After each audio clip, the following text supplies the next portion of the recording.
everyone, including you, just in time for this retreat. So I wouldn't be able to address to all of you who are here by your names, so please pardon me. I'm very bad at names, but I welcome you all to this, and hopefully in this retreat spread over 3 days, but maybe altogether 2 days long retreat. I hope that we will be able to make the most of the time in knowing ourselves better, knowing the afflictions which has been inseparable part of us, and not in a welcome way, but always there, coming in our way, and we'll be able to know it better for what it is, and thus be able to make intelligent choice over them. So that's what we look forward to doing. And in the course of this retreat, I would welcome everyone to be participatory, that this be a two-way traffic, not just one way. Actually, if I were to be just driving in one way, then I would be without you. I'm going this way, right? So if we go in two ways direction, then I think we'll stay together. You'll be driving and I'll be driving, and so through this discussion, we would have fruitful, meaningful exchange, and maybe some new insights about ourselves, our emotions, and our mental states, more particularly our afflictions. So that's the hope, and for that to happen in a desired way, it will be effective if we all be open to participation. And I'll make sure during our sessions also there will be questions sessions, and also there will be separate discussion sessions. So make the most of them in really knowing what is being, at least what is being said, what is being conveyed. It's a later decision for you to decide whether you agree with that or not. If you do so halfway through it, full way through it, that's all open to your choice. But first, it is good to understand what is being conveyed, and these are topics that we find ourselves as Buddhist practitioners to be very, very effective in making a very transformative change in our life, in how we look at it, how we relate with it, how we relate with others, and so that the whole time we are together in life would be meaningful. So with that, maybe we'll sit for a few minutes in the quiet meditation.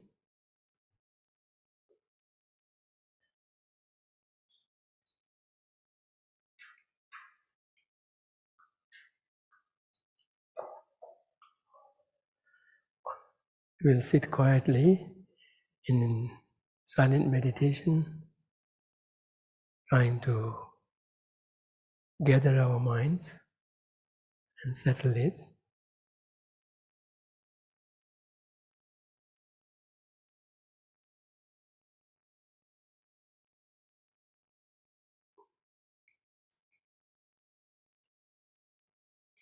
If you are already familiar with what we usually call placement meditation, where we choose one particular object to focus on, and we try to maintain factors of clarity, attention, and yes, a sense of enthusiasm in being with that object in that way.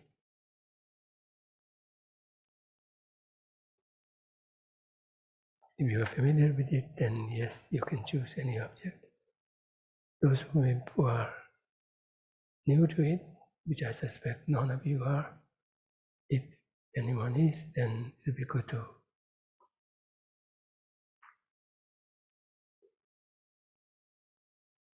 come back to the breath, where you try to breathe normally, naturally, without trying to regulate or control it, but let it be as much as possible natural breathing. Let the mind just be aware of it. And in being aware of it, try to do so with some clarity, both of the object and of the mind. In terms of mind being clear, it means to build a firm, not rigid, but firm grip on the object, which is trying to stay with the object with some intentional level of intensity, but not rigidity. So while you try to be with the object, which is attention, try to do so with a firmer sense of grip on the object, while trying to have a clear sense of the object. Then try to do so with a sense of purpose, with a sense of confidence and trust in its usefulness.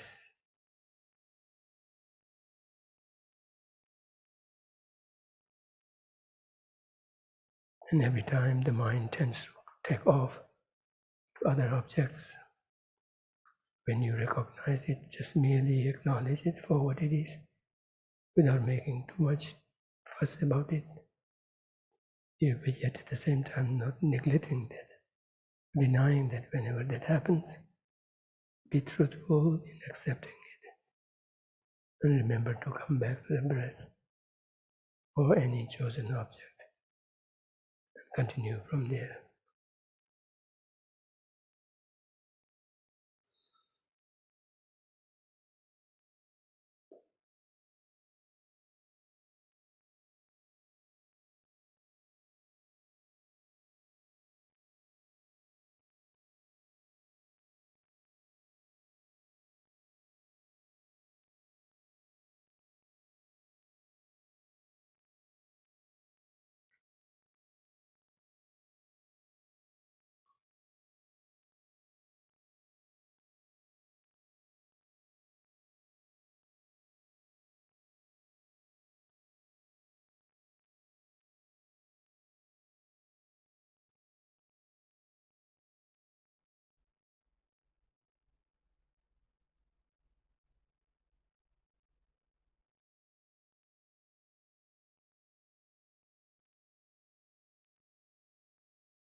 Next, we will say the homage to Shakyamuni Buddha, and for that, if you feel comfortable and you are familiar with it, it would be good to visualize the presence of Shakyamuni Buddha,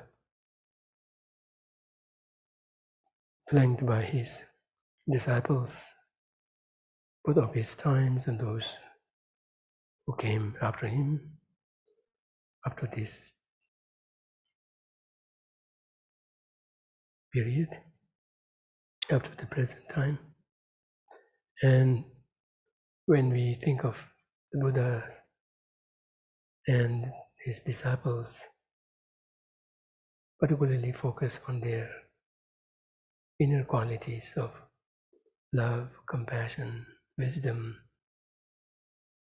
concentration, tolerance, patience, skillfulness, all of those qualities. In the case of the disciples, in their own respective level of advancement, in the case of the Buddha, all of these positive qualities having reached full consummate awakening, thus leaving not the slightest chance or trace for any of the negativities to ever pop up. And in particular, those who are familiar with it, think of the bodhicitta. In the case of the Buddha, bodhicitta which has fulfilled its aim. In the case of bodhisattvas, bodhicitta on the process, in the process of achieving the goal of it, yet not quite there, low in advanced stages, complemented with the wisdom, understanding ultimate reality and other lesser realities of life and existence in general. It would be good to think of fellow sentient beings surrounding us, joining us in this retreat, where each one of us could imagine ourselves to be leading them in the recitation, in the cultivation, in the visualizations associated with the recitation, etc. And to be able to do such visualization conveniently, it would be helpful to think of them all in human forms, for which they all have the potential to be, not just that, to become fully awakened Buddhas. So drawing from their potential to become humans, if they are not already, then we can all imagine them to be humans, yet undergoing their respective sufferings, predicaments, limitations, whatnot.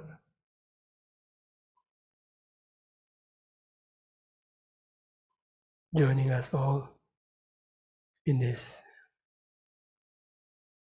effort to tame their mind, to eventually progress on the path to full awakening. So thinking of the sentient beings, try to generate that aspiration, that hope. At the same time, connect with them on our very basic levels of commonalities that we share, beginning with the aspiration, deep-seated aspiration for happiness and freedom from suffering, yet at the same time, lacking in competencies in realizing it, and thus ending up bringing more sufferings. Instead, think of our commonly shared confusion, hopes, worries. Connect with them along these lines of commonalities, generating a sense of affinity, and let that grow into a sense of empathy, into a sense of love and compassion, particularly drawing on our dependence on each other for just about everything.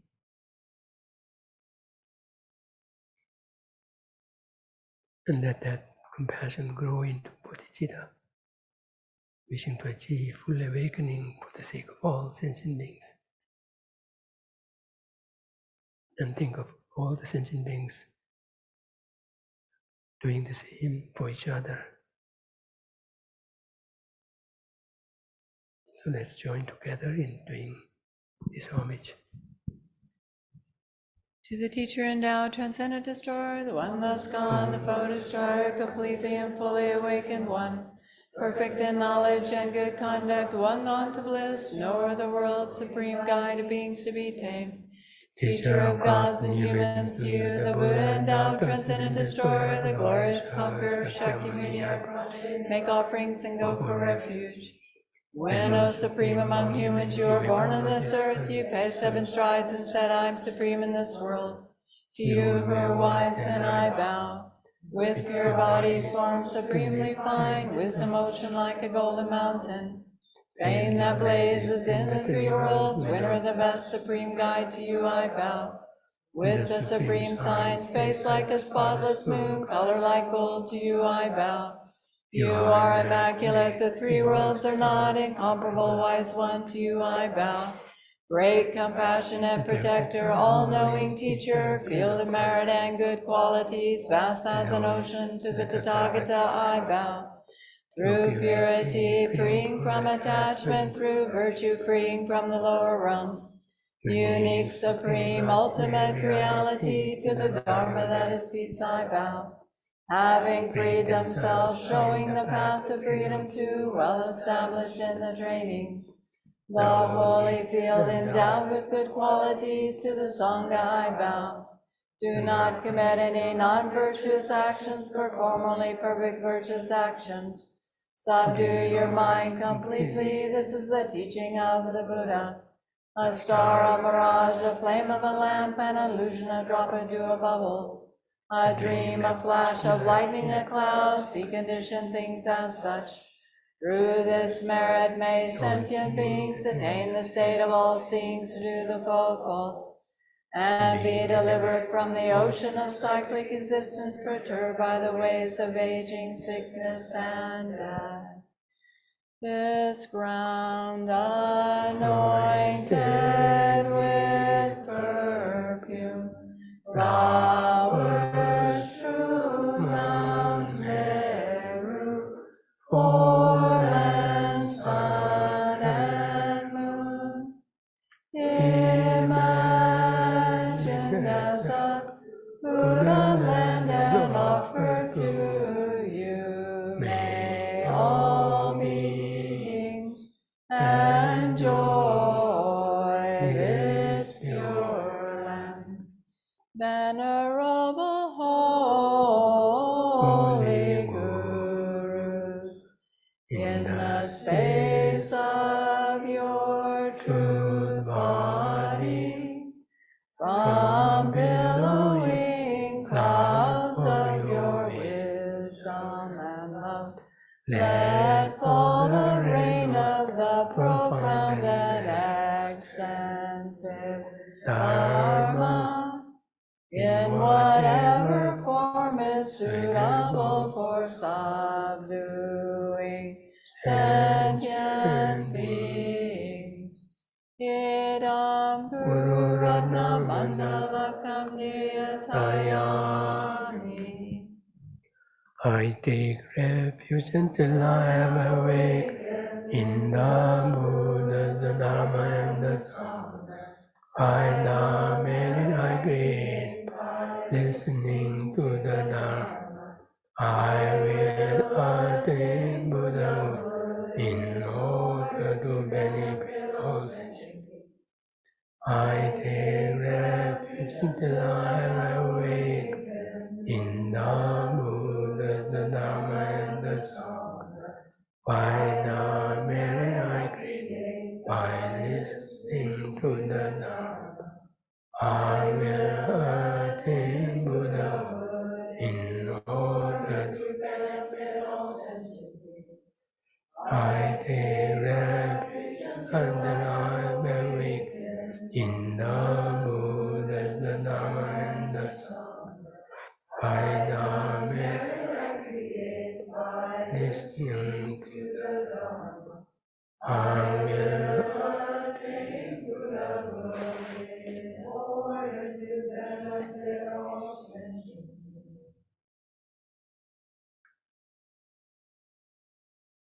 the next few minutes, try to generate a good motivation, befitting motivation for this retreat. In our tradition here, we usually hold on to bodhicitta attitude, this aspiration to achieve full awakening for the sake of all sentient beings. That's the ideal motivation for just about any activity one engages in here. And that's the way for all the disciples and followers of Mahayana Buddhism. Those who are familiar with it and comfortable with it, please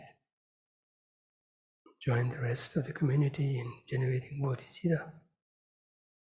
At the very least, try to mean well and hope to be of benefit to as many sentient beings as possible, because we all are same and deep down wanting happiness and not wanting suffering.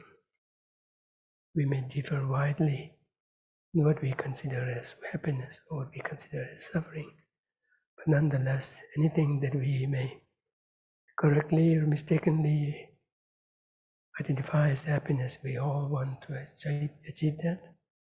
Anything that we may correctly or incorrectly identify as suffering, to avoid something, we try to avoid that. Irrespective of whether we are able to identify real happiness, real suffering, or not, irrespective of our level of aspiration, so far as happiness and suffering goes, irrespective of that, we all share in this deep felt, natural, inborn, innate aspiration.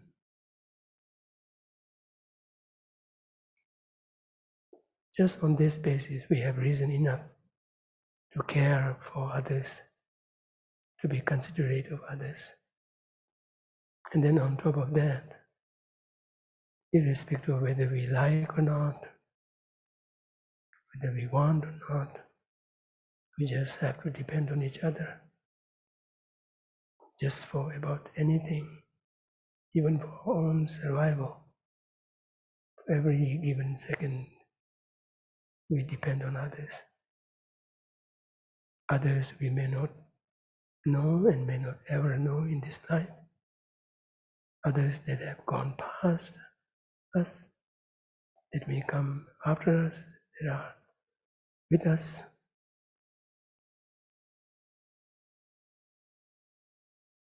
We all depend on each other.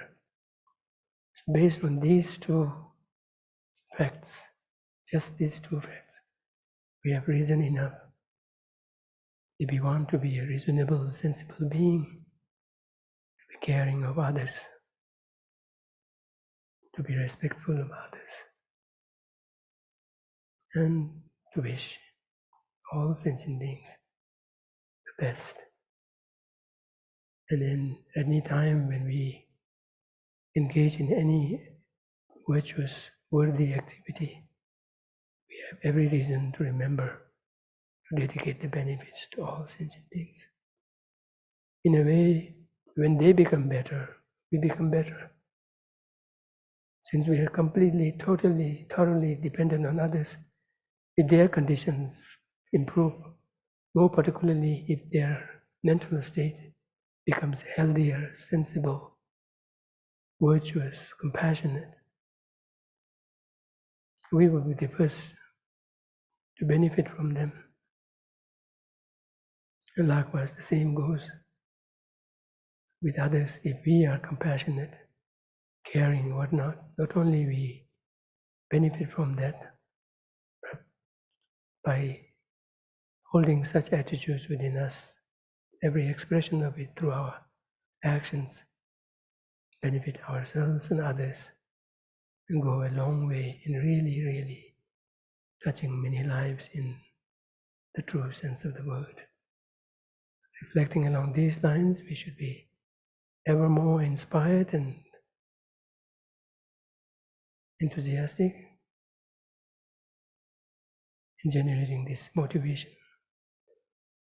virtuous, generous, benevolent motivation of whatever level one is comfortable.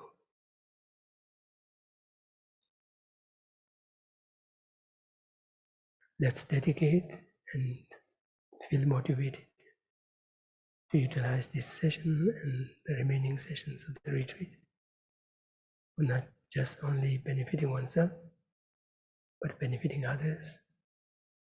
As I said, because benefiting oneself in the truest sense benefits others, benefiting others in the truest sense benefits ourselves.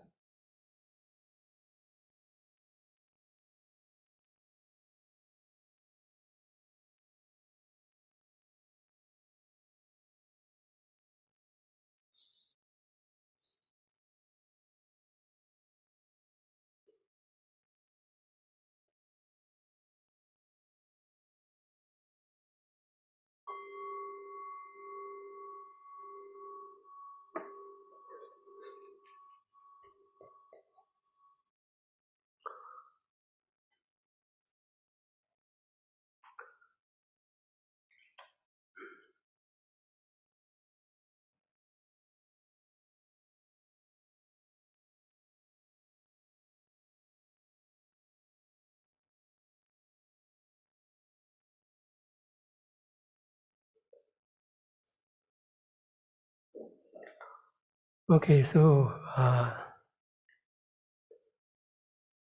this is the second time we are doing this retreat on working with afflicted minds, and there will be another one more retreat in August.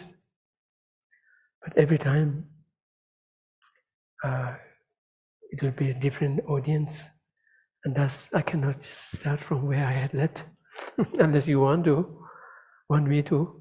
The last time we covered up to slide 12, and I'm not using the same slides. Some have been cut down, but I would have to do a rewind of the previous ones so that we could then lead into the next and then build on that. Does it sound fair? Fair enough? But I'll try to I'll be showing the same slides, but I'll try to bring in new angles to them to the extent possible, wherever it is possible. By the way, speaking of afflictions, emotions in particular, mental states, and afflictions in particular, it's very encouraging and very convenient for me. And that's my entry point to Buddhism. I feel very safe and comfortable in making that as an entry point to Buddhism, because that is practically universal message for every sentient being. If they could turn inward and see where their main switch is and be able to kind of handle that, then everyone will be much, much better off. Otherwise, we are completely blind to our afflictions, always tend to point our fingers outside. It will be so terrible. So terrible. There will be no time to really feel some sense of confidence in meeting with situations where we'll be totally at the mercy of the afflictions. And the afflictions, they do not have any sense of enough is enough.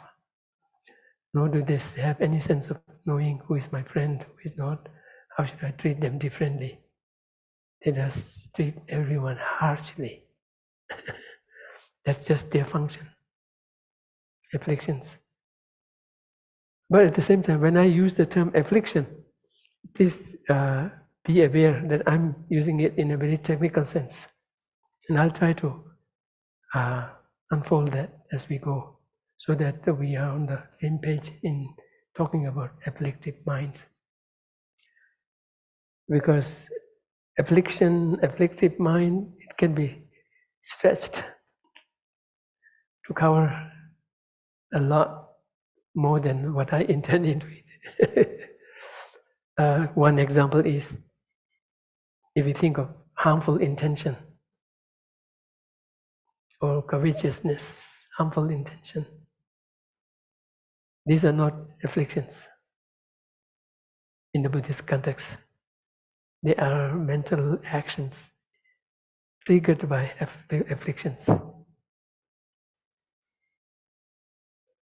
So when we are speaking of afflictions, we are going even deeper down. That's the reason why when we define it, we call it something, mental factor or some mental state that ruffles us up. I'm using this term not with full awareness of what it really brings across, but with the hope that it conveys a sense that it rakes up from bottom. That's what it does. It rakes up from bottom. It kind of stirs our peace of mind from the bottom, both in obvious ways or in very sneaky, creepy, crafty ways, but nonetheless disturb the peace of mind from the bottom up. So when it does it, there can be many other layers of that, or you could say many ripple effects of it. Not ripple effects going horizontally, but maybe come one on top of the other. And we begin to see only those on the top, in the form of very strong intention, in the form of very strong covetousness, in the sense of, in the form of very strong distorted view, outlook, whatnot. And those are representative of the disruption that it has created and the direction, harmful direction it is pointing us to. But deep down, unless that source of it, of this all, is identified and recognized and addressed, then dealing with these upper layers of its expressions would be only a temporary fix. Of course, it would have their benefit, but it would be something that we would keep coming back to without any end. Like we do with our eating, we keep eating, no end. There's no such time that I've had enough now, from now, tomorrow onward, I don't have to eat. So likewise is the case with dealing with these problems, mental problems. Even if we succeed in recognizing that yes, something inside is responsible for what I'm feeling, how I'm relating with others, that it needs to be taken care of. But when we don't recognize it clearly enough and kind of get stuck with some superficial layers of it, then our efforts would fall short of really delivering a lasting effect. So that's the reason why affliction, from a Buddhist perspective, recognizing it, identifying it for what they are, what they are not, which is affliction, which is not, and what kind of afflictions happen. Can afflictions be? No, there is no such thing as positive afflictions, but afflictions can be neutral, can be non-virtuous, and yes, we will come to see. So So yeah, so one thing is also to set aside our assumptions, our presumptions of what afflictions should be. Let's not should here, should it out here.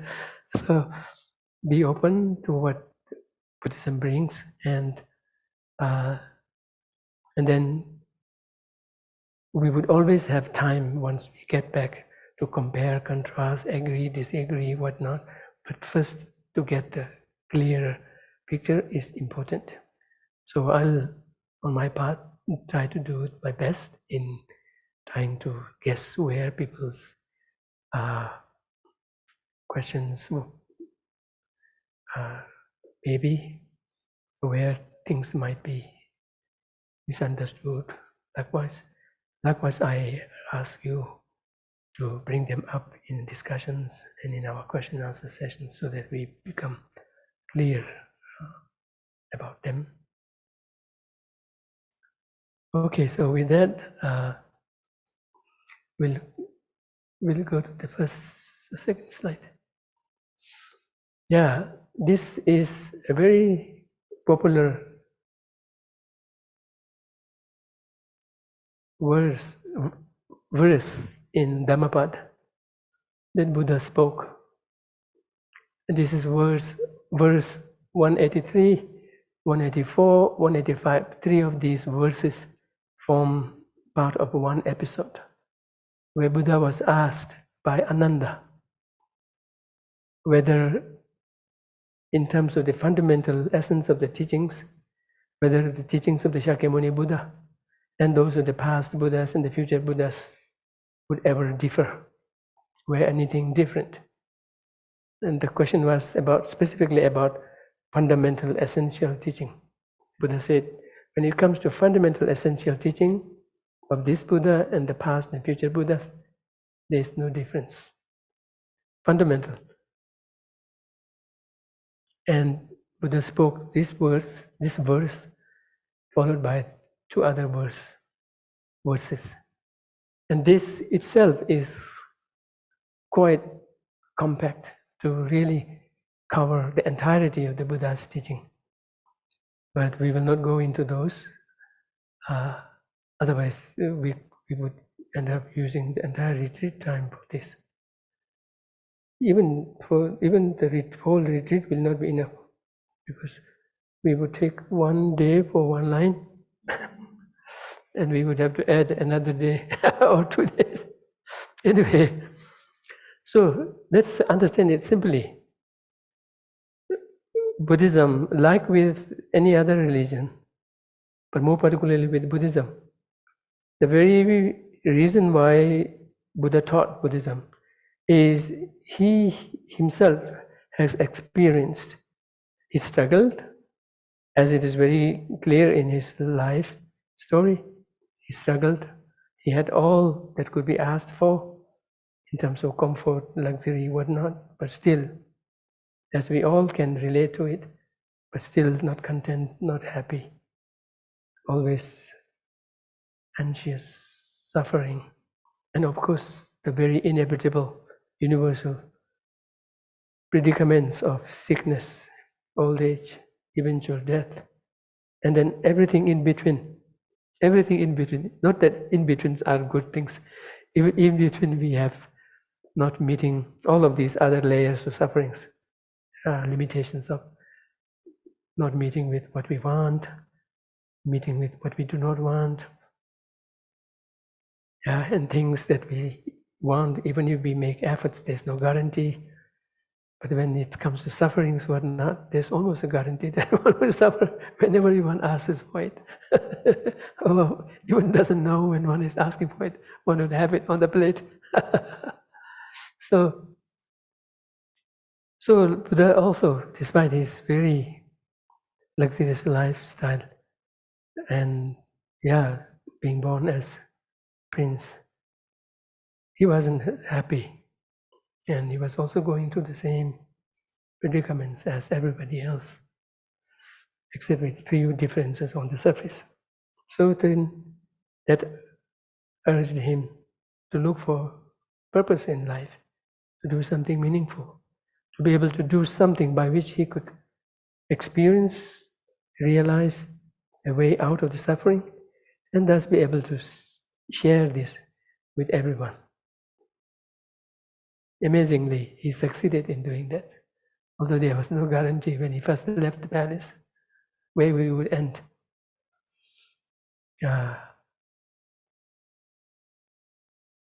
And in terms of his having succeeded in finding the path from his own experience is quite evident in his teachings.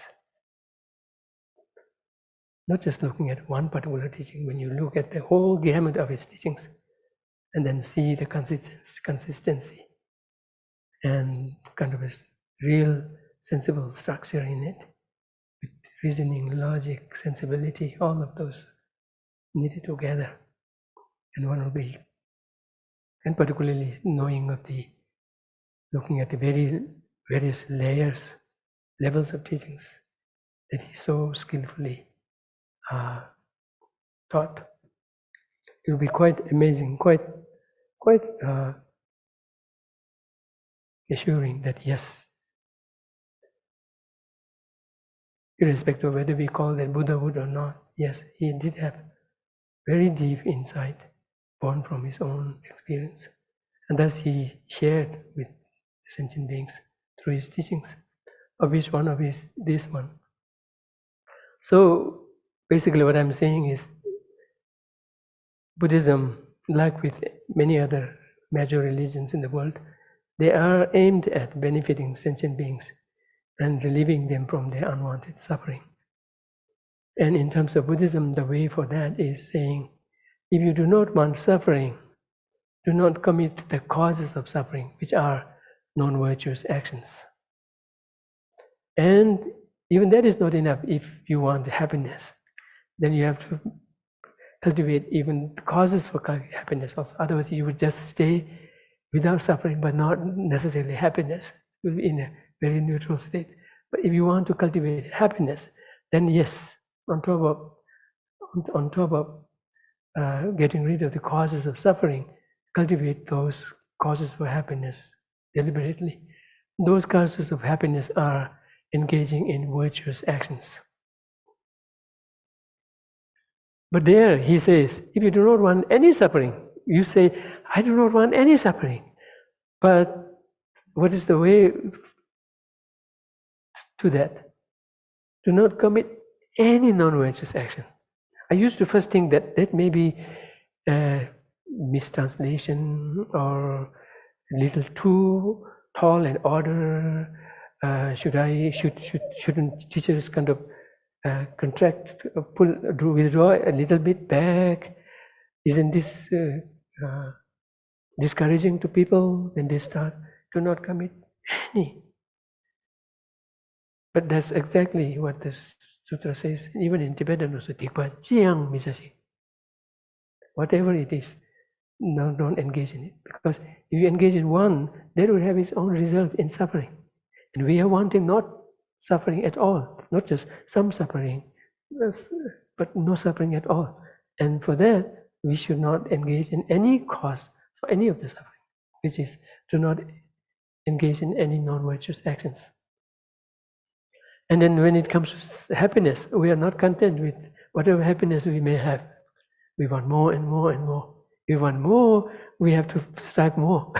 We cannot just be content with our efforts and then ask for more. That's just not the natural way, right?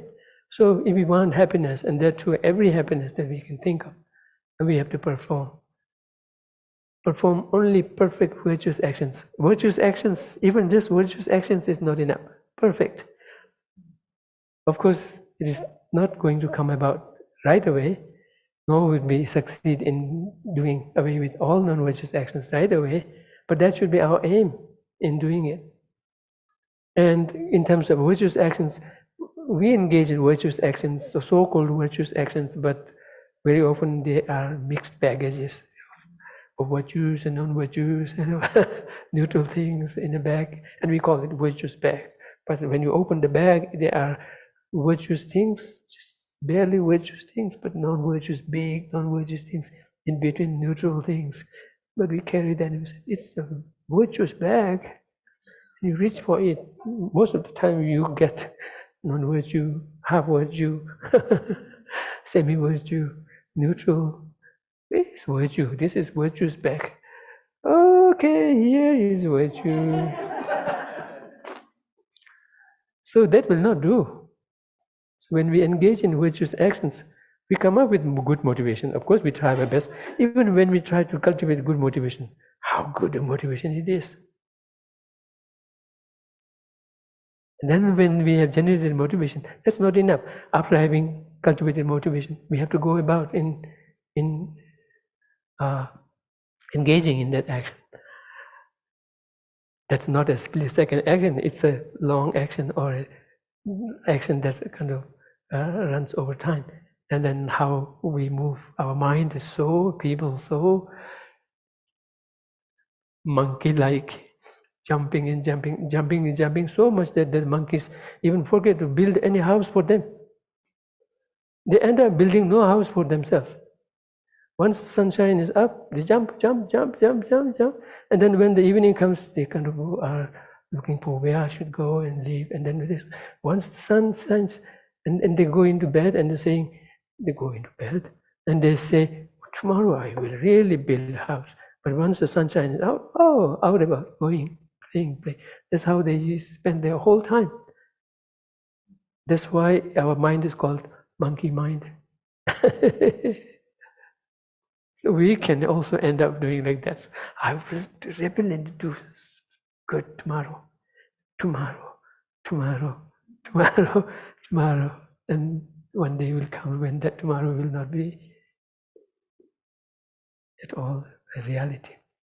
So anyway, so virtuous actions, to the extent possible, we have to do it in a well-rounded way. The Tibetan term is punso. Punsum means a virtuous action which is from all facets complete or well-rounded. When it be that from the motivation point of view, be that from the conclusion point of view, be that from the action in process point of view, how you do it, with what kind of attitude, all of those all have to fall in place to kind of make a virtuous, worthy of being called virtuous. But then it is not easy. But that's the only way to get rid of all sufferings and to get all happiness. And that's not easy coming. How do we make that come? Come to the source, which is the mind. Subdue your mind.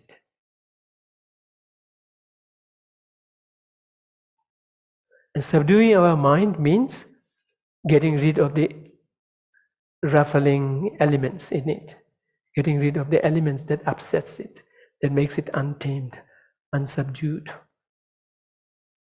So here subduing means subduing the unruly elements in our mind, which is the afflictions and all the actions generated by it, but essentially the afflictions.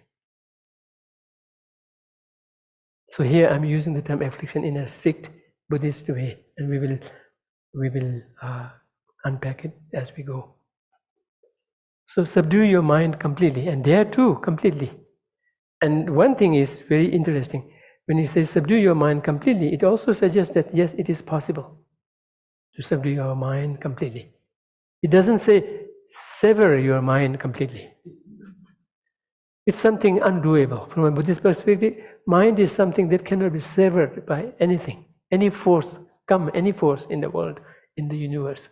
Nothing can ever sever mind, mental continuum. So in a way, we are stuck.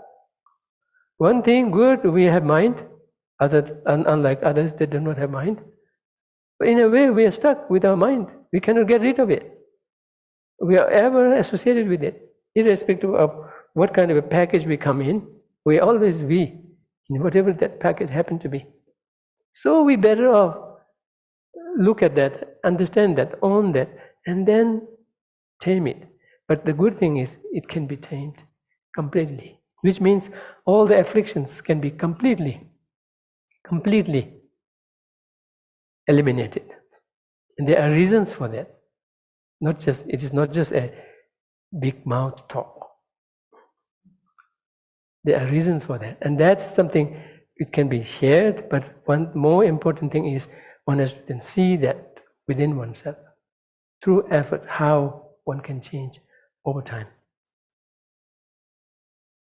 And then changes that we bring on our afflictions, there too, there can be several levels, right? How deep we go in doing the job, how deep we dig up the affliction. To that extent, afflictions can be seen to be tamed or to be addressed. So this is the teaching of the Buddha. I mean, this summarizes the entirety of the teachings of the Buddha. We can speak of the three vehicles being reflected there, and all of the entire teachings from the Vajrayana to from the individual liberation practice to the Vajrayana to the attempt to the path to full awakening. All of those could be explained here explained being incapacity, but we do not want to go there because we do not have time. So this is very important. So here, subdue your mind completely is pointing to afflictions. And in a way, it has this message of saying that the problem comes from afflictions. What keeps you from enjoying and experiencing happiness is also affliction. What brings you suffering is also affliction.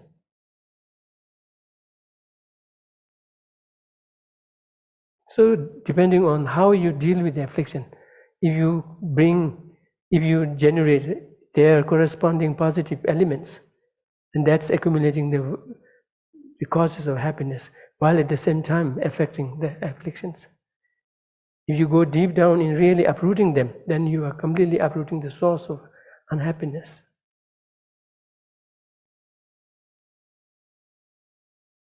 And then if on top of that you bring in positive elements, positive mental outlooks, positive mental emotions, then on top of undermining the affliction, one is bringing these additional positive elements within one's mind, within one's mental stream, and that will contribute to one's happiness. So much is embedded in here. Let's what time it is? Okay.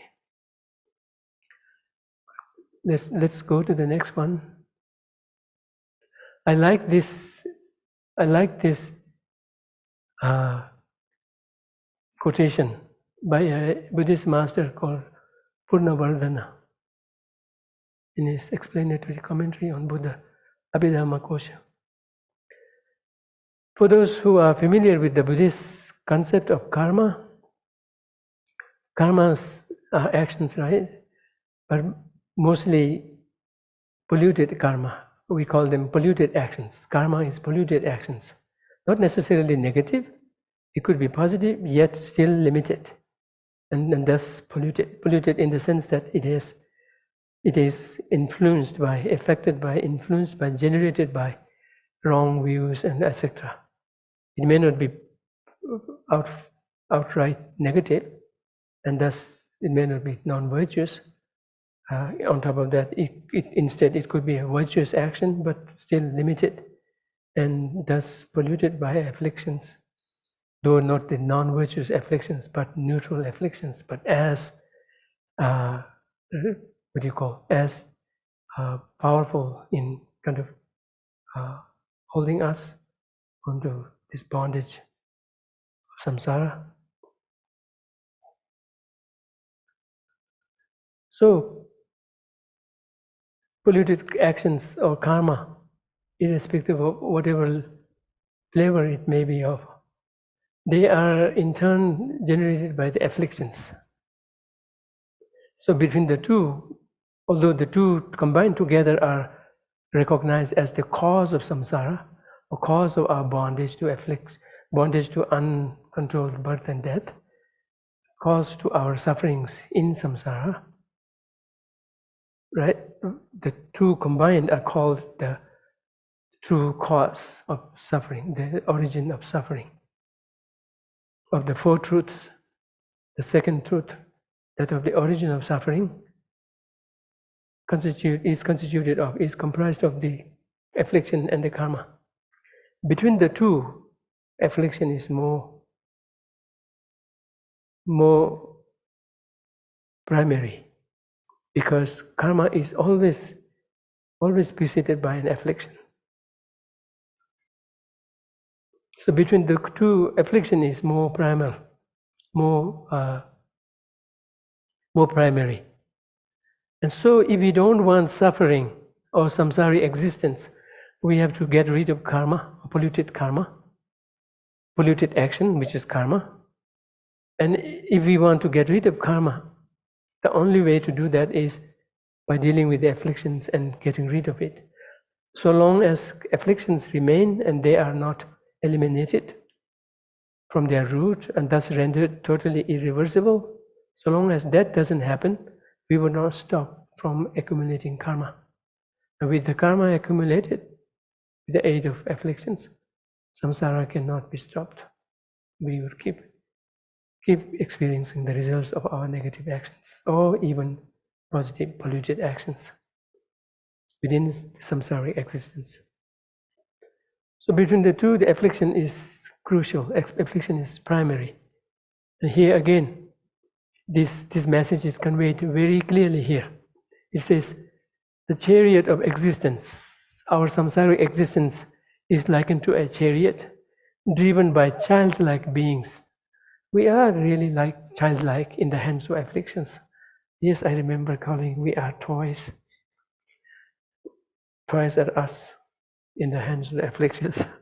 Oh yeah.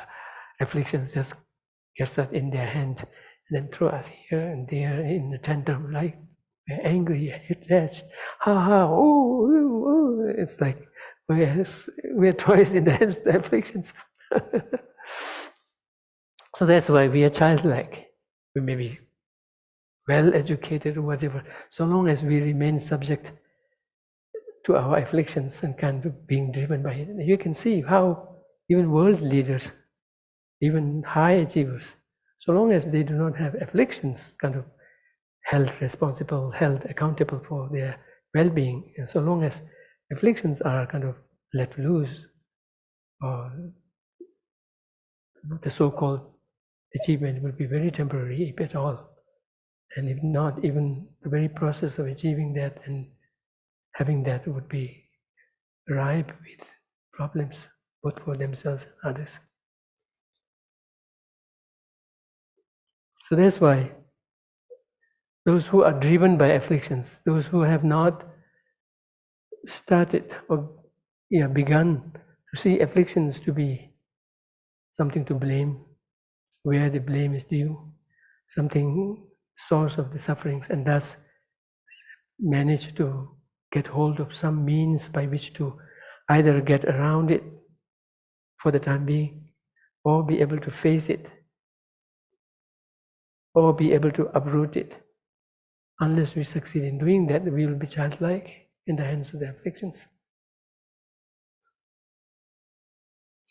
So, driven by childlike beings, driven by childlike beings. Since he has a chariot here, right? Chariot is running, and unfortunately, the one who is running it is a childlike person, not really responsible, not knowing how to do it, whatnot.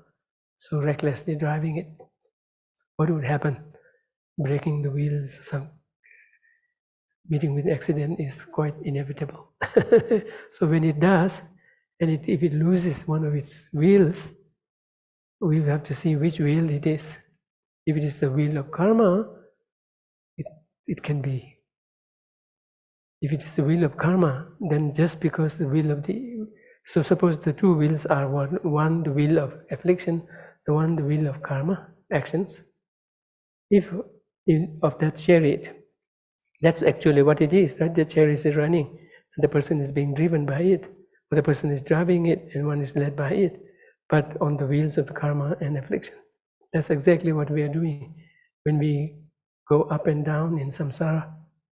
By the way, samsara itself means existence driven by, dictated by the afflictions through the actions that it induces, that it generates.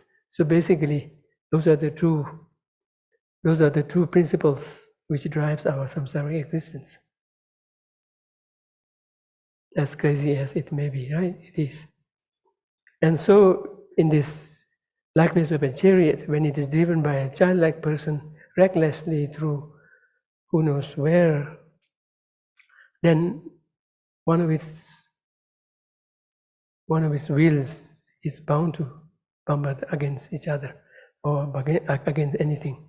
And in the meantime, there's the possibility of any of the two wheels breaking. If it happens to be the karma wheel, the action wheel, with the affliction wheel intact, then with the affliction, another karma can be generated, and thus the wheel of karma will be restored for the samsaric chariot to keep going on and racking. If the wheel of affliction is broken, then just having the karma is not enough to generate affliction. If the affliction is completely eliminated or broken, then even actions being intact will not be able to generate any unfortunate rebirth without the afflictions to activate them, ripen them. So afflictions play this role of generator, that which gives rise to the actions, as well as once the actions are generated, for them to ripen into its resultant conditions, it again needs to be activated. For that also it needs afflictions. Afflictions play two roles with regard to the actions. One, that of giving rise to it. Another, that of that of, for lack of a better word, that of fertilizing it. So for both of them, afflictions are required. Once the affliction is eliminated, then even if the karmic will is intact there, it cannot restore the afflictive will, and thus the chariot of samsaric existence cannot run anymore. That's when Buddha, when he found enlightenment, he says, "Yes, I've found the builder. Now you will no longer build the house for me."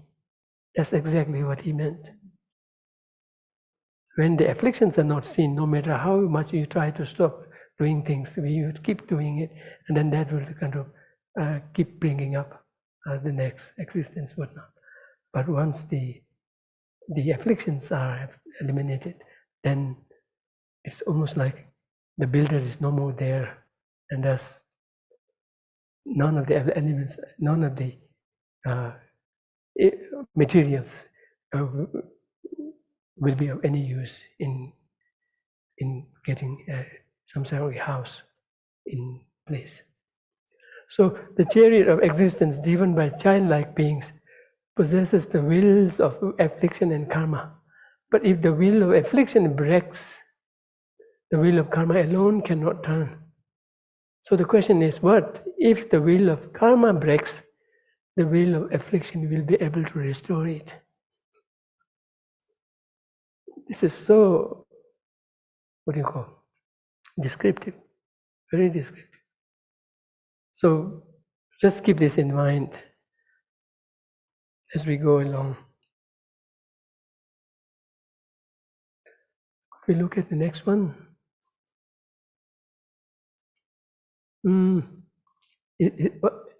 Isn't there another one? Could you look at? Okay, let's first look at this. And His Holiness the Dalai Lama has made this statement. I jotted it down from a teaching that I was listening to. Quite eye-opening. So we do not want to be unhappy. We want to be happy. Now where do we point? What makes me unhappy, right? We have to be very careful not to point our finger at the wrong thing. Because if we point our finger at the wrong thing and mess up with that, who knows what the result will be, even worse than being unhappy. So he says, we are unhappy not because we have a mind. So mind is not the problem. This is very important. You may say, oh, all sentient beings are suffering. The trees, the doors, the windows, they are not suffering. They have never ever said, ouch, ouch, or whatever. But we are the ones who have the trouble. Maybe the mind is to blame. No, that is not. Mind also has the potential to really create joy and happiness that we have never ever seen, including, from a Buddhist perspective, lending us to full awakening. By the way, when we say full awakening, that means all of our positive qualities would have completely reached full awakening with nothing remaining in potentials. Under the weight of that growth, none of negativities now stand even the slightest chance to ever pop up its head. In fact, with that growth of full awakening, of all the positive qualities having this full awakening, full activation, in the process of that, the negativities have completely been progressively and completely eliminated. Such is possible. And that is through the power of mind. And when we achieve it, we'll be able to experience the joy of it, again, through the means of our mind. So mind is not to blame. But if we do not really take care of the mind and let ourselves be completely swayed by it, when it is under the influence of afflictions, then yes, it would look like the mind is the source of the problem, because it's where all of our afflictions reside. All of our afflictions are part of the mind. They are, or we could say, they are made of the mind, right? I mean, that's what we have.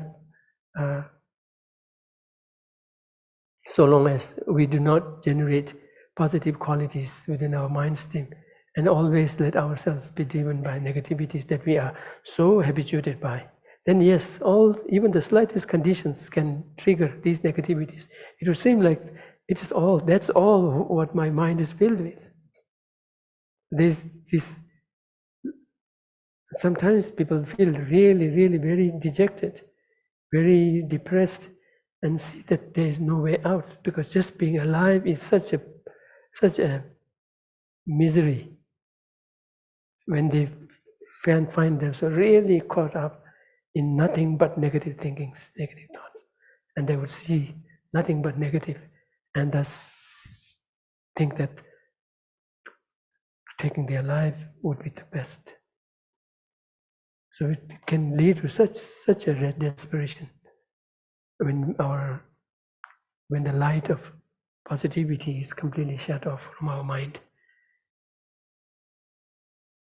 But that's not because there is no possibility of generating positivity. There is. We have to make effort. And then when we enhance it more and more and more, and let the mind be filled with positivity, it's but natural law for the negativities, for their corresponding negativities to be undermined, to be replaced. There's just no other alternative. We cannot hold compassion and hatred together. That's very clear in our experience. So if we increase compassion towards the same person, hatred will naturally diminish. That's just the nature of law. Natural law, right? So we are not unhappy because we have a body. Oh, we have a body, okay. Because we have a body. We are not unhappy because we have a body. And that's not because we have a body, right? Although from a Buddhist perspective, this body, not body per se, is something to blame, but this body generated by, impelled by affliction and positive yet polluted, limited karma, is some source of the problem. It is subject to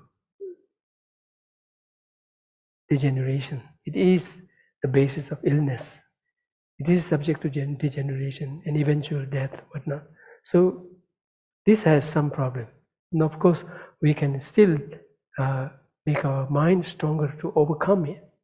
And this is irrespective of what kind of a physical condition we may be going in. If we can build our mental strength, yes, the mind over matter principle will be very evident if through one's own experience and what one can really pull up. But nonetheless, it is subject to degeneration, subject to illness, all of those things, whatnot. It has its needs that need to be filled, met, all of this. So, samsaric body generated or impelled by afflictions and karma induced by them, even if it is a positive, relatively positive, yet polluted karma. It has some problems. But in general, to have a body per se is not the reason why we are unhappy or why we should always be unhappy. That's what it's pointing to. And so is the case with mind. If it is an untamed, unpurified, untamed mind, then yes, it can be a source of problem, right? But mind per se is not. We are unhappy not because we have a sense of I and mine. Sometimes people may go there saying, yeah, if only we can get rid of a sense of I. Some people say that. And some people even say that to be what Buddhism stands for. Buddhism stands for no self. The reason is self is the source of problem. Therefore it teaches no self. As weird as it may sound. No self, no I, no me, no you, then who is there?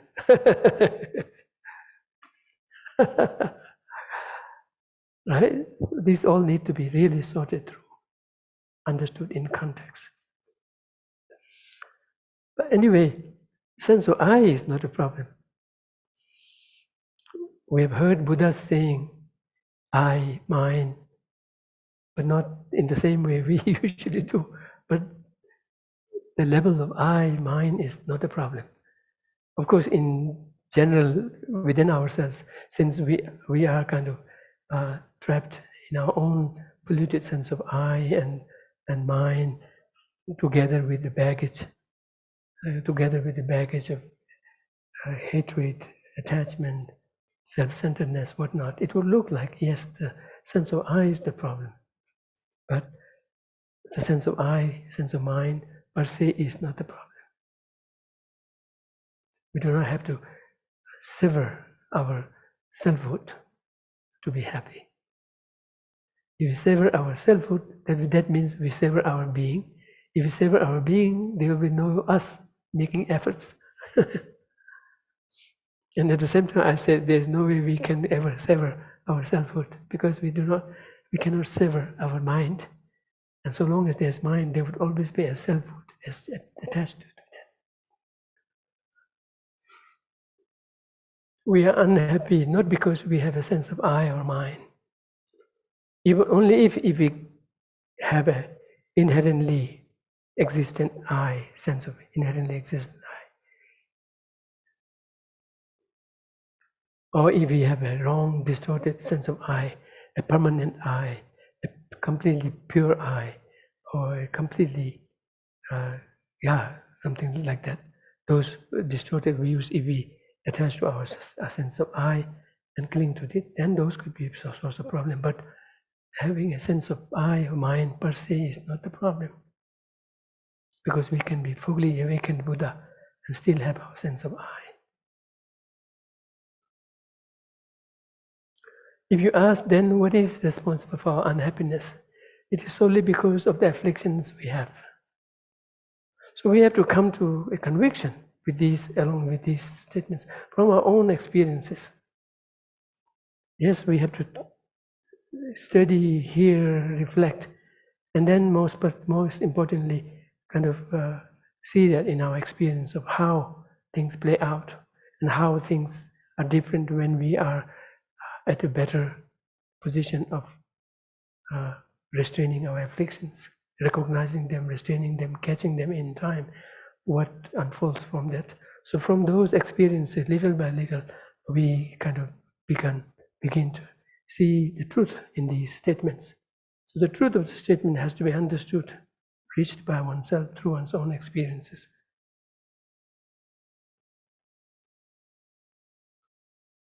It's solely because of the afflictions we have. Therefore, we must apply antidotes to the afflictions. So if we do not want to be unhappy, afflictions are where we need to go and address it. And for that, we need to recognize afflictions within us. And then see what the effects of them, what impact they have. And if they are destructive in nature, negative in nature, disruptive in nature, then we need to kind of see them from our own experiences. Only then we'll begin to develop this sense of caution against them, and begin to dislike them, begin to avoid them, distance ourselves from them, and make efforts, whatever we are capable of, in addressing them, in counteracting them. And only then we will begin to experience the actual result.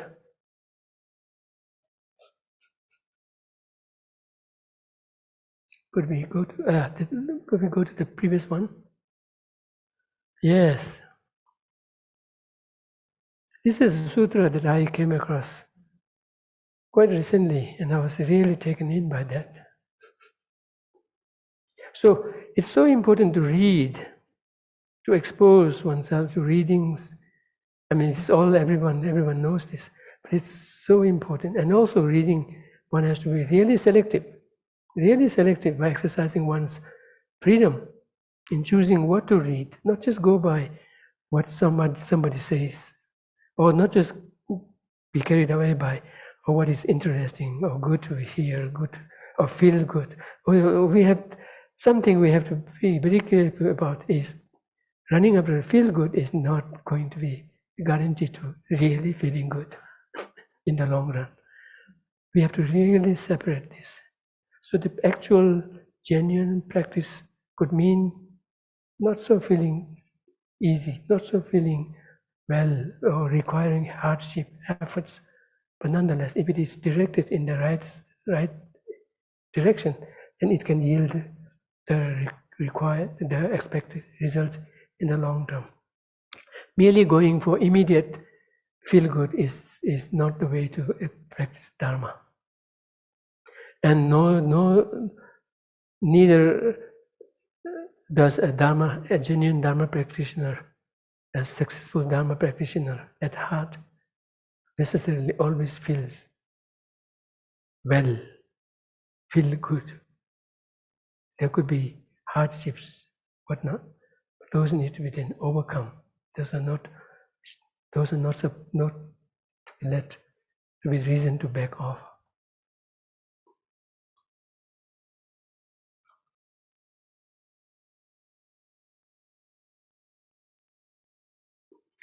Because if we chase after feel good, then we are keeping at the same mental, what do you call? Same mental scheme or same mental mechanism as before, with this sense of wanting, being attached to feeling good. So this sense of attachment, sense of clinging to feeling good would always be there. So one would not have dealt with this clinging at all. One would be only directing it to some other object and then seeking the feeling good.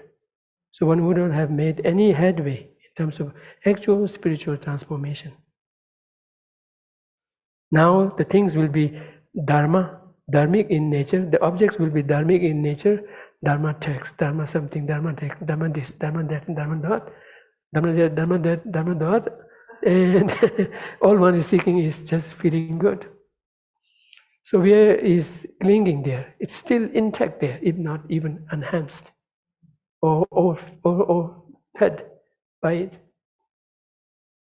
We will still generate like and dislikes. And we'll be subject to likes and dislikes, and we'll be intactly keeping that mechanism of projecting like, dislike, and be easily kind of swayed by them. So all those, do you call them paraphernalias? All those implements, yeah, paraphernalia. We are keeping the same paraphernalia as before, except now we are using it in the Dharma field. So the paraphernalia have not changed. So they will not change it. And we are only seeking feeling good. That's not the way to go about it. But if we practice Dharma in the sense that it is always directed against afflictions, feel good will just be a byproduct of it, without being sought after, without having to still keep clinging with us by our side. So it's so important to sort this out. Otherwise, sometimes people are chasing Dharma just for feel good. And feel good, it does lead to, and that's then keep them sunk in this seeking after feeling good. It's feeling good in the immediate sense, right? Immediate feeling good. So, and sometimes they have this sense that if you are a good Dharma practitioner, you should not be feeling not good at all. You should always be feeling good. That's not the way. If one is succeeding, every Dharma practice that is worth calling Dharma practice should be directly or indirectly counteracting an affliction. That's why there is this saying in Tibetan, if one has studied a lot, and if that study has gone in the right direction, the sign that you can look for on yourself is that one has become tamed and respectful. One has become humble. Having seen the vastness of the teaching and the depth of them, one has no choice but to be really humbled by it and kind of becoming tamed by it. More particularly on the physical and grosser mental levels. When one has meditated and one's meditation has been on the track, then one doesn't have to go and do any more divination and say, oh, see, has my meditation gone well? Or where do I look for a sign? Oh, this bird sounded this way. Oh, my meditation must have gone well. Oh, when I was meditating, yes, something happened. Oh, it must have gone well. Those are not signs to go look for the signs of meditation going well. If meditation has gone well, see, one has become less attached, less anger, less anxious, less self-centered. Those are the signs to see. So, komta nyumung tota shishin duwa komta nyumung chungwa. Yeah. Sign of meditation having gone on track is when one finds less susceptible to the afflictions. Even if one meets with the same situations, which would have really triggered rage and whatnot, outrageous afflictions, whatnot. Now, if one is responding to it differently, that's a sign that meditation has sunk in, has been on track. Otherwise, we also know in our recitations after lunch, where we have recitations pointing to the drawbacks of worldly concerns, where one could pursue meditation for worldly benefits. And there, when we keep the worldly concerns intact, that means we are keeping likes and dislikes, attachment and hatred, all of those intact. That means the actual impediments to one's success in one's pursuit of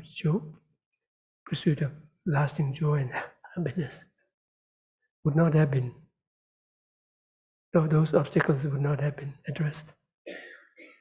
If not increased even more.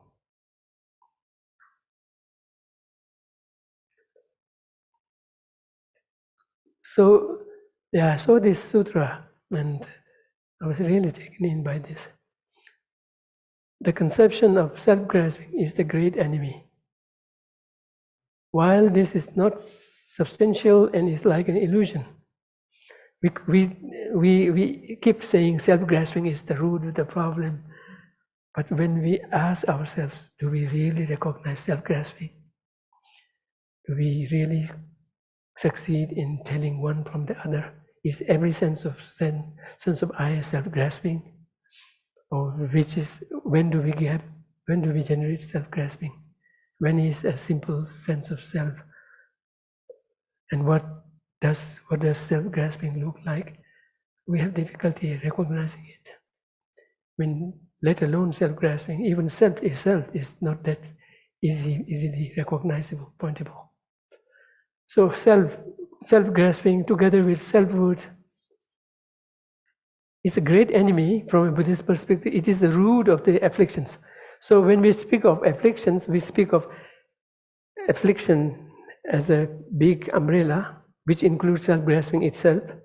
But when we have to speak of the rest of the afflictions and the root of them, then we single out self-grasping as the root of it, root of all the afflictions, and the rest of the afflictions that we recognize, we can identify as anger, jealousy, greed, avarice, malice. All of those are the rest of the afflictions, of which this single affliction of self-grasping is the root. So it's so crucial to identify self-grasping. What does that grasping involve? What does that grasping look like in terms of its object, its mode, its observed object, its mode of apprehension? How it is wrong? It's not that easy. Unlike afflictions like anger, jealousy, greed, we all recognize that, particularly when they are very strong, we recognize them, but not self-grasping that easily. Even when we say we have very strong anger, we may say we have self-grasping. Then do you mean anger is self-grasping? Self-grasping is anger at that time. How do we tease them apart? There's a lot of work to do in recognizing it. I mean, as crucial it is to recognize it, because it holds the key to dealing at death blow to the afflictions. Otherwise, all efforts short of dealing with self-grasping, all efforts of dealing with the afflictions will be beneficial only so much. They would not have uprooted the affliction. They would still again manifest. So as crucial as it is, and because of that, it is the great enemy, the greatest enemy among all the afflictions. It is the root. So it's by dealing with that, by dealing with one single thing, one single affliction in self-grasping, that all of the afflictions will be affected, and that too affected from the very root. If all of our efforts fall short of dealing with self-grasping, and it kind of stays with dealing with the afflictions like anger, jealousy, at other levels of maybe generating their corresponding positive qualities like compassion, love, whatnot, or dealing with them in some other superficial, temporary ways. Of course, it is good. It is good. It's better than not having any way to deal with it or undermine it, weaken it. But in terms of uprooting it, there is no chance for that. So in that respect, it is the greatest enemy in our effort to attain full awakening, in our effort to attain our full potential of lasting joy, happiness, freedom from suffering. But it is not that substantial to really grasp at and hold onto and kind of pinpoint. It is almost like illusory. It is almost like illusion that we sometimes seem to recognize it, sometimes not, right? So despite its being non-substantial and illusion-like, it is the great enemy. And despite that it is non-substantial and illusion-like, it has been residing in us from beginningless time. It's not that we gathered self-grasping sometime on the way. And it's not that At one point, we didn't have self-grasping at all. We have been having it. We have it from beginningless time. And that's, now the question is, how come you can say beginningless time? What other alternative do we have? If we set a beginning to a time, then that's more problematic. We better say beginningless.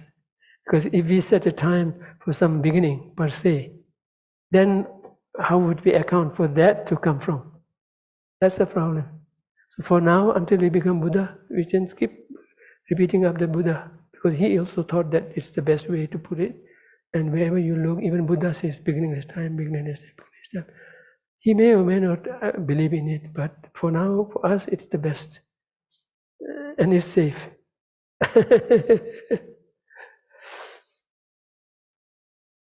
So, if we are here from the beginning of this time, then there's no other choice, other chance, but for the self-grasping to be beginningless as much. Because otherwise we would have to say, there was a time when self-cherishing was not there. I was there. With no self-cherishing, none of the afflictions would be there. I was there, afflictionless. I was Buddha at one point, and I fell from Buddhahood to this samsarihood. Then it is so discouraging to even make efforts to become another Buddha, because you would again fall down. It's better off not to fall again. But if we look inside, self-grasping is for sure here. It's not something that we begin to have it sometime in our life. If that were the case, then we could definitely make case that even if there are lives before, there might be a time now that I was without the self-grasping. So it has been residing in me from beginningless time. Now we accept, right? And has robbed me. See, it is the problem maker, but it resides in me. There is a saying, something is residing in the head, but complaining about the eye. It better not complain about the eye if it wants to reside on the head. Otherwise, it's better off leave the head and go somewhere. Then complain about the eye. Then it is fair. Otherwise, that's not good. There's a saying in English, in Hindi, in India. They say, spitting on the same plate where you are eating. That would be like that, right? So that's what exactly self-grasping is doing. It's residing in us and kicking us, bringing us nothing but problems, or even if temporary joys or whatnot, but very limited ones, with the risk and possibility, potential to be fallen down again. So that's what it is paying in terms of rent. That's what it is paying in terms of rent for this residence. So it has been residing in me from beginningless time and has robbed me from the beginning of my precious wish-fulfilling dharmakaya.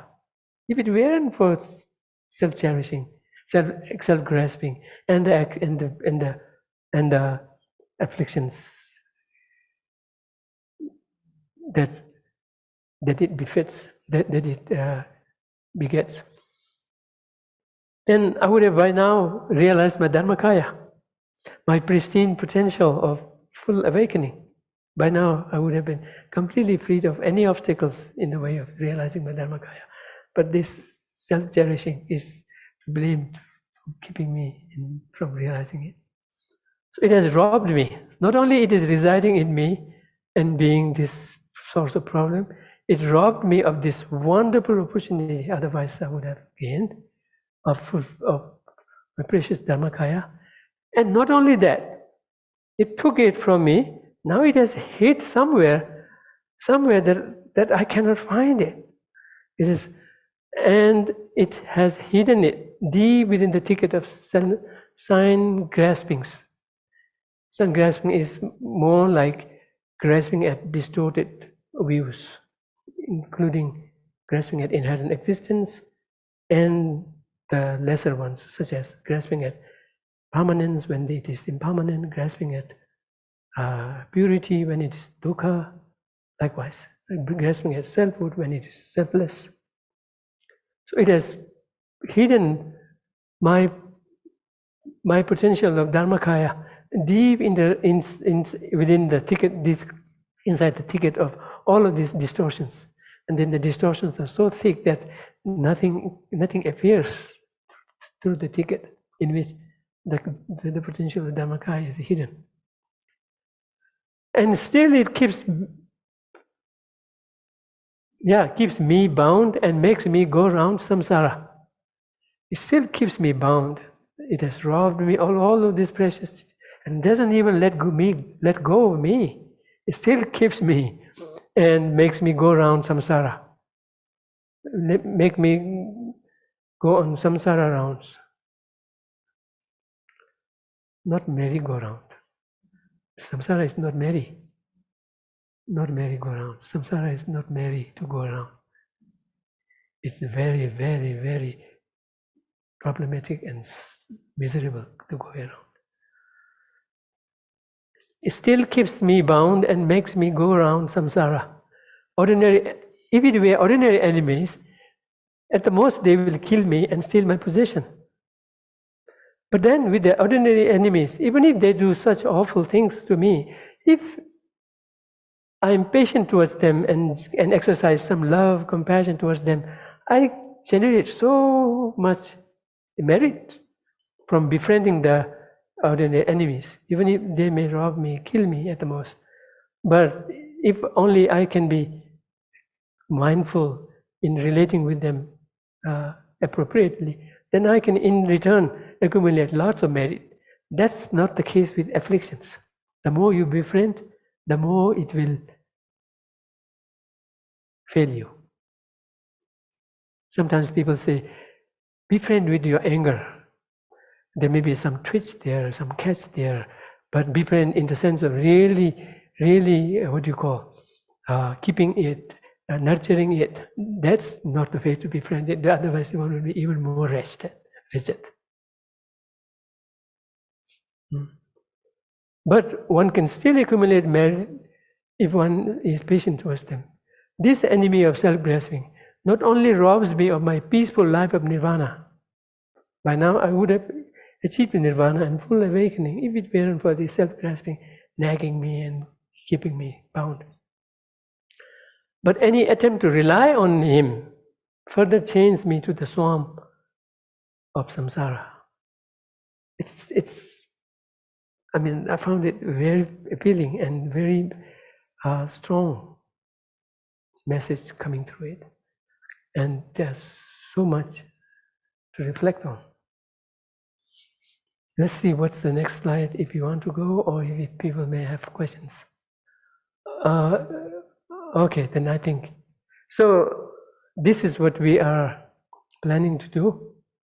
So we have already done a good introduction to how bad is affliction, not how good is affliction.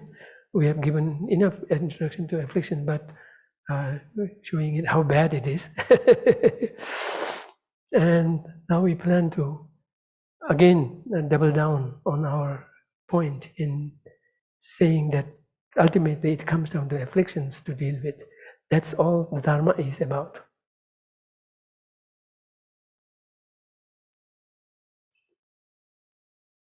So this can be reflected from this slide, where I'm claiming that mapping the entire Buddhist path onto combating the afflictions. We keep combating the afflictions on the one hand and keep the entire trajectory of the Buddhist path from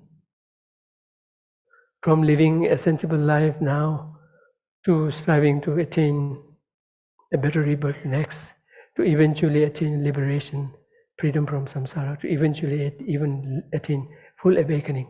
In all of these, afflictions are the problems to address, one way or the other.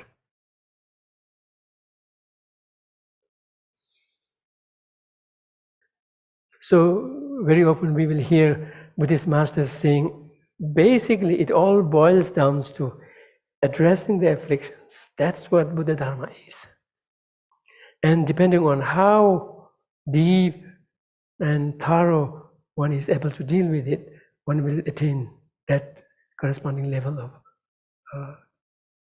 joy and happiness. even in this very life, to the extent we are successful in restraining our afflictions, to the extent we are able to keep our rage, anger, attachment under control, to that extent, we will be far more better off in the immediate sense and in the sense of what other minds might entail. That's very clear. And then we are speaking of how we can even go deeper in dealing with this, digging out the afflictions, in undermining them, weakening them, to the point that they may arise but may not be able to create much damage, because we are able to keep them, identify them, recognize them when they arise, or we are able to exercise certain measures by which we are deflating them. Yes, afflictions are almost like balloons. We can deflate them, right? If we only know how air goes in it, or actually from a Buddhist perspective, what air goes in it, and if we can cut those supplies, the balloon has no choice but to deflate. So through these efforts, even if it doesn't go deep in uprooting them, we can keep the afflictions in place. And to that extent, even if they are around, they wouldn't have much say over our actions. We'll be able to kind of disregard them. But that's possible only when we only when we exercise restraint against them. And then if we succeed in really uprooting the afflictions, that means by identifying self-grasping and really understanding, and then really cultivating the wisdom that's just the opposite of it, seeing no selfhood, and not just merely seeing it intellectually, but kind of integrating it with one's personality, and thus being able to naturally, spontaneously, naturally respond to things with that kind of awareness. And when we deal with things, we will be far better off in dealing with them in a much more healthy way, rather than be necessarily dealing with them, but doing so dragged by, under the influence of the self-grasping. So if we succeed in doing that, then we will attain liberation. So by attaining liberation, we would have uprooted the afflictions by having completely rendered even not just anger, jealousy, etc., irreversible, but even the self-grasping itself non-manifestable at all from that time onward. But still there could be, from a Buddhist perspective, there could be subtle stains of them, subtle latencies, dispositions of them, though not capable of giving rise to any afflictions, let alone afflictions, not even giving rise to self-grasping as a mental event anymore. But nonetheless, that self-grasping, having resided in us for such a long period, would have left some dent in our mind in the form of some kind of a disposition, whatnot. Even that takes a toll in our ability to realize our full awakening. So that's what we call the obscuration to omniscience, or the cognitive obscuration. So even that, even though it is not a full-fledged actual affliction, but nonetheless a residue of it. So even the damage or the ravage of the afflictions even extend to that level. So when we deal with that and uproot that, then we would attain full awakening. So that's how the whole entire Buddhist path can be mapped onto combating the afflictions. So whatever practices we may talk about at any given level, be that of the Bodhisattvas, 6 paramitas, in the case of the Arhats and Arya beings, their training in the 8 Noble Path, understanding and internalizing the understanding of the 4 truths, all of those directly or indirectly has to address the afflictions. It's only by addressing the afflictions, mitigating them, and eventually from the path of seeing onward, completely uprooting any layer of it once forever, Only then, through this progression, one will attain full awakening.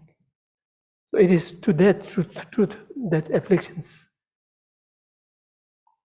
are really the source of problem. So this is quite assuring. I mean, from our experiences, to the extent we are capable of, when we see we succeed in managing the afflictions, so we are better off.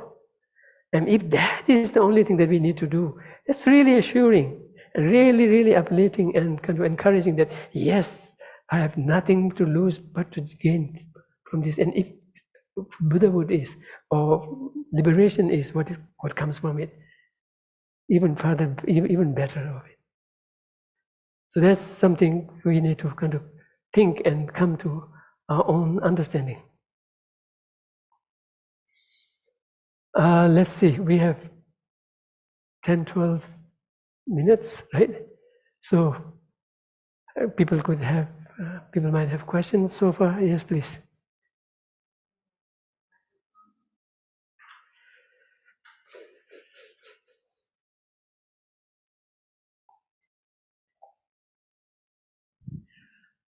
Yeah, I'm wondering if self-grasping is the root of all of the afflictions. Why is not the focus just to work on the root of the afflictions, work on the self-grasping rather than working on the individual afflictions? Yeah, in the meantime, that's the only choice one may have. Because first of all, self-grasping needs to be identified. And that's not easy. Because identifying it within us is even harder. But as hard is understanding no self correctly.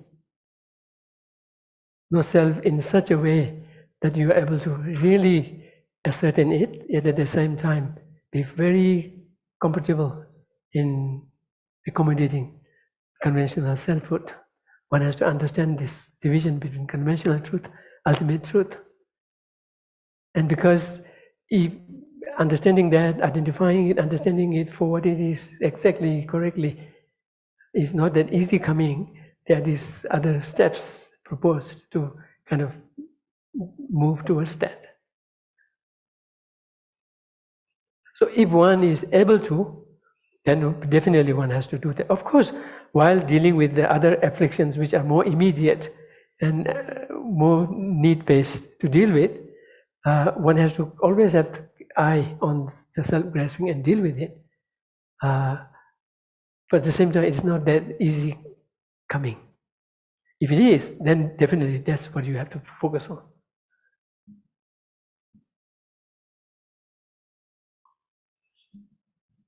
You said that it is like the root, that when you're cutting off the affliction, that it's always going to grow back if the self-grasping is still intact. Mm-hmm.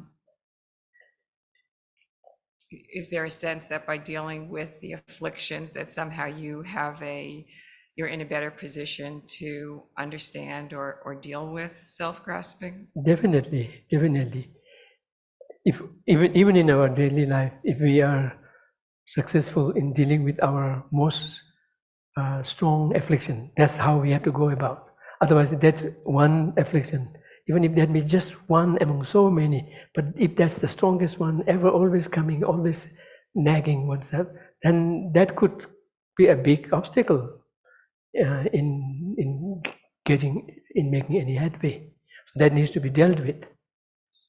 If we deal with it, then we get a space to then think of self-grasping, how it is working, what it is not. Otherwise, we would be kind of driven by this strong affliction, which is so recognizable, identifiable, and even sometimes we may be able to point where I might work with, though not deep as self-grasping, but what point I might work with it. But sometimes we know what to do, but we do not do it. So we need to work on that level of encouragement, level of enthusiasm, So there's so many that needs to be worked on. Yeah. So yeah, whatever level of effort we can put in dealing with the afflictions, be that in dealing with the most strong one and bringing it down, making it less frequent, less intense, whatnot. To that extent, it creates the space for being able to work with all the rest of the afflictions, including that of the self-grasping, and be able to even generate love, compassion. All of those will happen only when that affliction kind of subsides. Otherwise, the whole space will be taken off by that. So one has to see where one is and start from there. You cannot just look around and see, oh, somebody is doing it, I must do it. That's not the way to go about it. So that's why what is being recommended so strongly in the Buddhist teachings, and I hear this His Holiness the Dalai Lama repeating it so many times, that to have a very good grasp of what the path looks like. One may not be able to actually engage with all those paths, but one has to have a clear idea of how things line up from here to full awakening, and try always the effort to kind of make that map richer and more facilitated, not just a skeletal one, yeah, or not just a skeletal one with just 2 stops. With 2 stops from here to here, no, that's not really how you are going to jump. You cannot jump that way. Hop, step, jump, 3. No, there's so much. So one should be able to have a very clear understanding of, to the extent possible, have a clear understanding of what the entire road map looks like. And even in our daily life also, if we were to drive somewhere, if we have that understanding, it's far better off. I used to do that when I have, not that I drive far away. Have I driven outside Georgia? Yes, I did 1 or 2 times. Maybe not even Georgia, outside Atlanta. No, outside Georgia looks very, yeah, but I did drive, I had to. But when I get anxious the day before, I say, okay, this is good alert, because given the amateur driver I have to be, and I address it by really looking through the map and then doing this and going the whole process. Now I have a map. Yeah, what it leads to, what the signs look like, what the intersections are. When I go there, I really know it.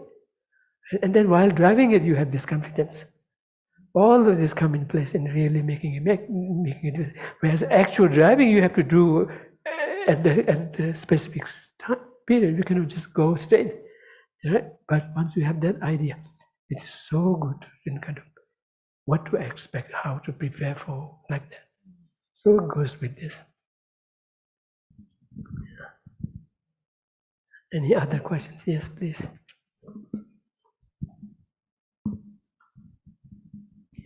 I have difficulties in clearly drawing a line between an affliction and a mental karmic action, especially because, like, for me, habits are also closely linked to karma, but afflictions too. Like, I feel like certain afflictions are very habitual, and so how can I clearly distinguish between an affliction and a mental karmic action?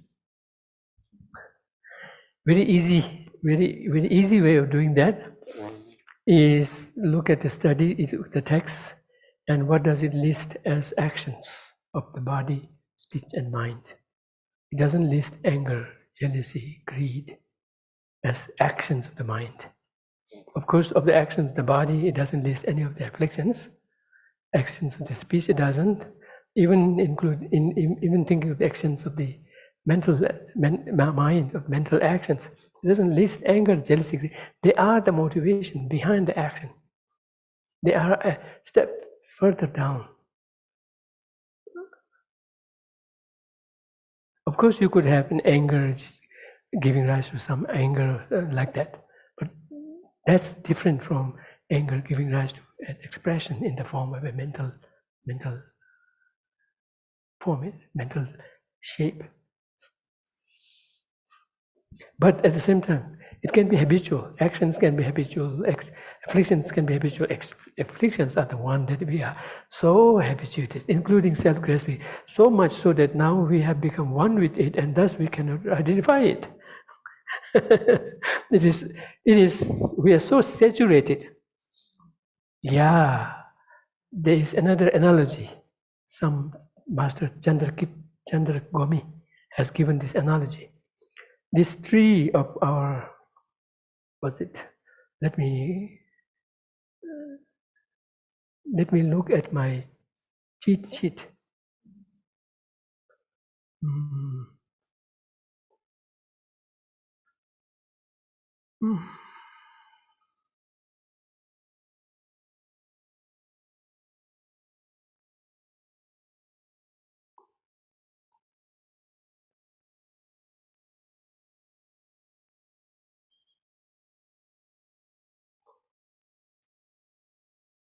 Yeah.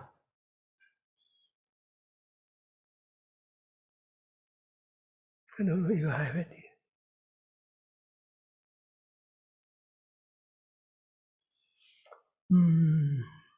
Anyway, okay. Anyway, roughly speaking, okay, I have it here. This is good.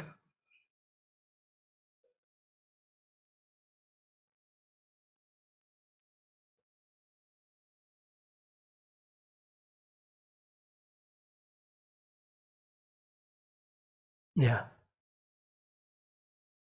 Yeah, Lapin. Chandra Gomi, he says that take this mind to be a tree, which has from beginningless time has been nourished by affliction. So affliction is likened to a bitter juice, right? Affliction has been likened to a bitter juice, and affliction is what is used to nurture the mind from time immemorial. It has been so nurtured and so drenched with it, soaked with it, so much so that if you expect for the tree or the fruits of the tree to taste sweet, little effort of pouring sugary water or whatnot will not help. So afflictions are also habitual. Actions too are habitual, and our other dispositions are also habitual. So habit is not a reason to say one is, one are not. It is something that's spread all of them. Did you have any other question? I think A follow-up question.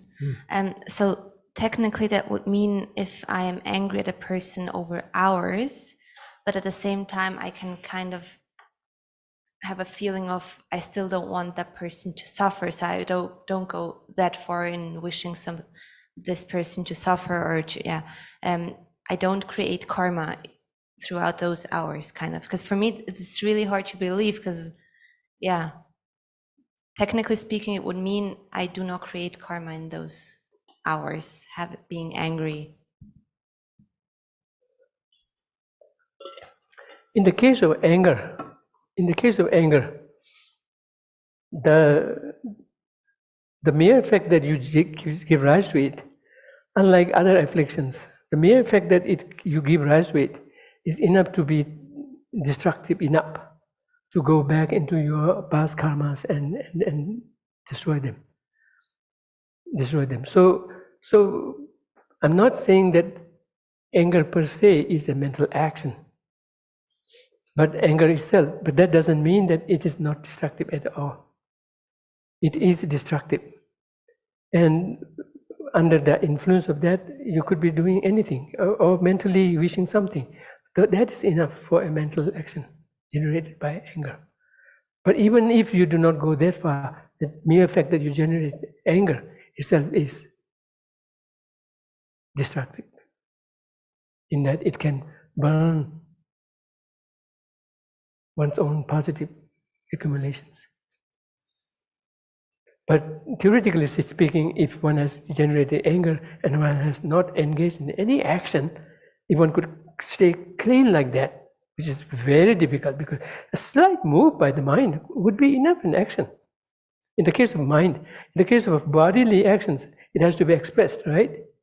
But in the case of the mind, mere wishing, thinking that I want to do, I intend to do, under the influence of the anger, I wish something, I wish this could happen. That is enough. But even without that also, anger itself, by way of its being an affliction, is singly the most destructive of the afflictions, aside the self-grasping.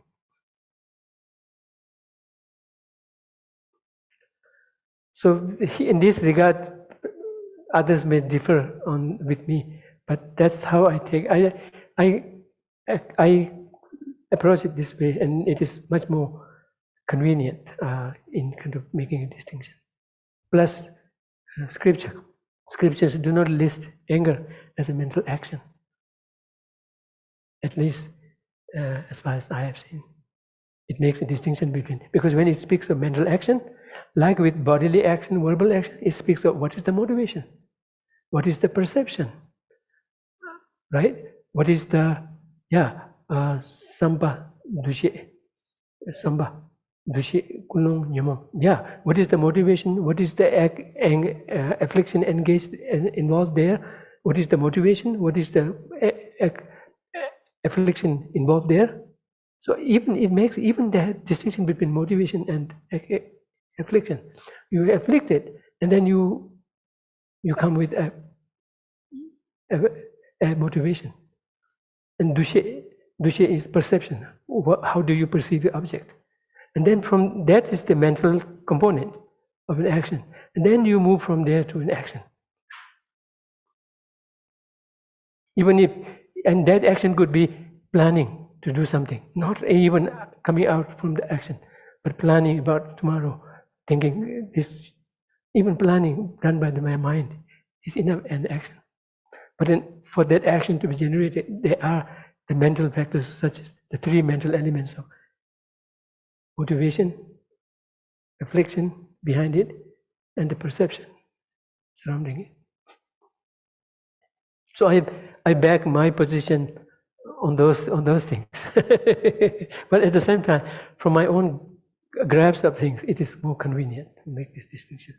Yet still allow that, yes, among other afflictions, anger has this special destructiveness, unlike others. Any other questions? We'll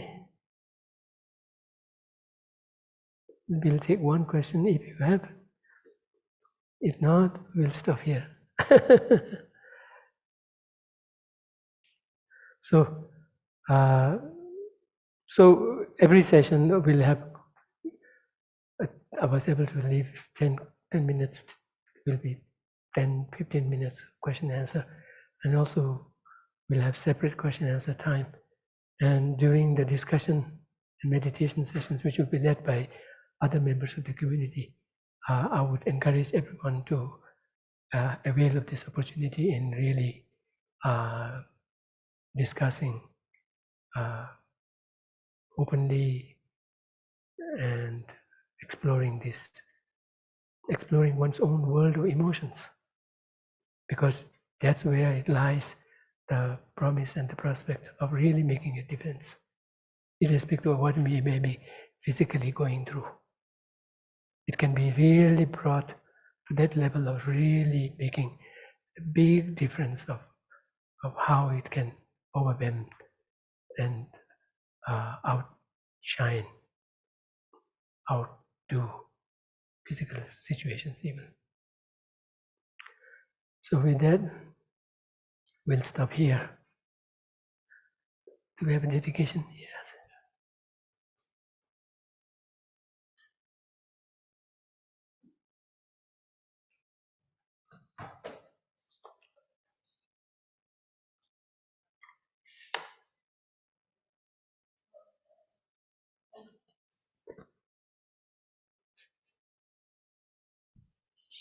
May the spiritual teachers who lead me on the sacred path, and all spiritual friends who practice it, have long life. May I pacify completely all outer and inner hindrances. Grant such inspiration, I pray. May the lives of the venerable spiritual mentors be stable, and their virtuous actions spread in the 10 directions. May the light of Wholesom's teachings dispelling the darkness of the beings in the 3 worlds always increase. Idam Guru Ratna Mandalakam Niyatayami. Due to this merit, may we soon attain the awakened state of Guru Buddha, that we may be able to liberate all sentient beings from their suffering. May the precious Bodhi mind not yet born arise and grow. May that born have no decline, but increase forevermore. In the snowy mountain pure land, you're the source of good and happiness. Powerful Tenzin Gyatso Chenrezig, may you stay until samsara ends. May the deeds of explaining and practicing the Dharma, done by groups supporting the teachings and their upholders, who spread the view of dependent arising and non-violent actions in the 10 directions, and especially at Sravasti Abbey in the West. Flourish.